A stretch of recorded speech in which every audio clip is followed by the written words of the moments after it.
What's up? This is John from Judge Individual going to the Peach Capital Estate, baby. Alright. So let's talk a little bit about block sanding and the process of it.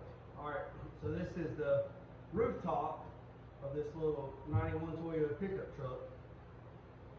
The hood, the fenders, the doors, and the bedside has already been done this way. Still working on the bed, but I'm going to show you on the rooftop because it's a whole lot more convenient. I can show you. You can see from kind of a different angle.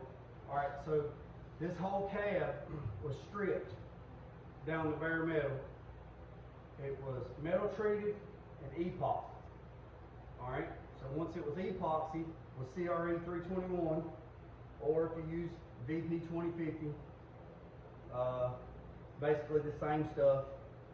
Not going to get into all that physics stuff, but it's pretty much the same stuff. So it was epoxied. I let it sit for about 48 hours. Then I rolled it out onto the runway out between the two buildings and let it sit in the sun, the big eye in the sky, UV. Ain't nothing else better than the UV. You can have UV light, you can have heated booths, you can have whatever, but nothing compares to the big eye in the sky. So let this sit out in the sun for 2 days, cured out, baked out, dried out, whatever how you want to call it. There's a difference between dry and cured. Dry is when it dries over on the top. Cure is when it's completely dried out, cured out, dog pecker gnats, and then the solids are escaping. I can still smell it now. Then you also have case hardening. So I blocked it one time with 150. I let it sit for a day. I come back, I got to cut it again. I blocked it again. And this is the second time I blocked it with this block. And this block here is from Linear Blocks. It's one of the flex blocks. It is 23 and a half is how long this is. All right, and then this handle is 2 inch. So here's the thing. If it was 44 inches long, I'd be using a 44. The reason why I say that is because the top of this truck is not flat. It's kind of raised. So when I lay this block in here, you see that both sides is not touching.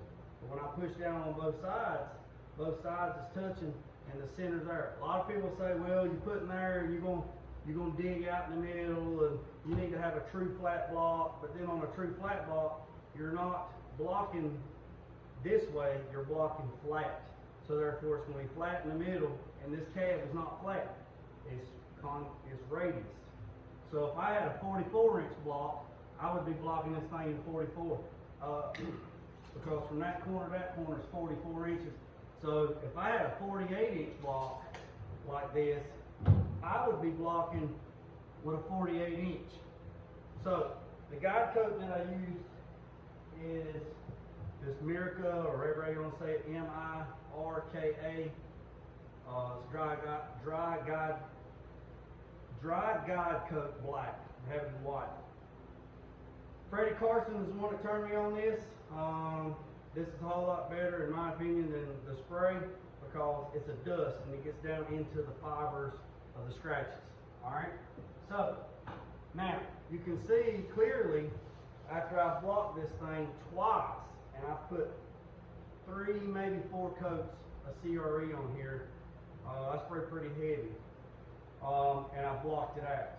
You can see just in this 44 inch section, 44 by 30, there's over 2 dozen low spots. Okay? Probably more than that. And then you got a big one here in the middle and you got one there. So I can keep blocking to block this out. But then I'm going to run into bare metal here, and it's going to be blocked out, and then I might start all over with epoxy. So the way I was taught, the way I was shown. If you have a different way, by all means, share it with me. So what I'm going to do is I'm going to block it out a little bit more because I got a little bit more meat on the bone. I'm going to block it out and see if I can get some of these smaller ones out. Not going to block it out much more, but then after it's all said and done, then this is what I'm using. 31131 Platinum Select Filler. Work time 4 minutes, shake time 8 minutes, sand time 20 minutes, paint time 45. This right here is the Select Premium. It can go over everything. Bare steel, aluminum, steel, galvanized, E-coat, fiberglass, SMC, platinum. This one right here also says you can put it over bare metal, which I do not put filler over bare metal. Finishes that filler that finishes like glaze, easy to sand, and corrosion resistance. So this is the only thing that I use other than the other 3M. If you guys are not weighing this out, you're doing it wrong. I don't care if you've been doing it for 10,000 years. You have equal amount of hardener for equal amount of this. It's 50-to-1 ratio. If you're not weighing it out, I'm not arguing with you. You're doing it wrong, okay? Because if you run out of hardener and you still got this, you didn't mix it right. So, Charlie Hutton told me one time, that's his biggest pet peeve. 1 tube of hardener should last a whole can of this, and you should use it equally. Weigh it out. Alright?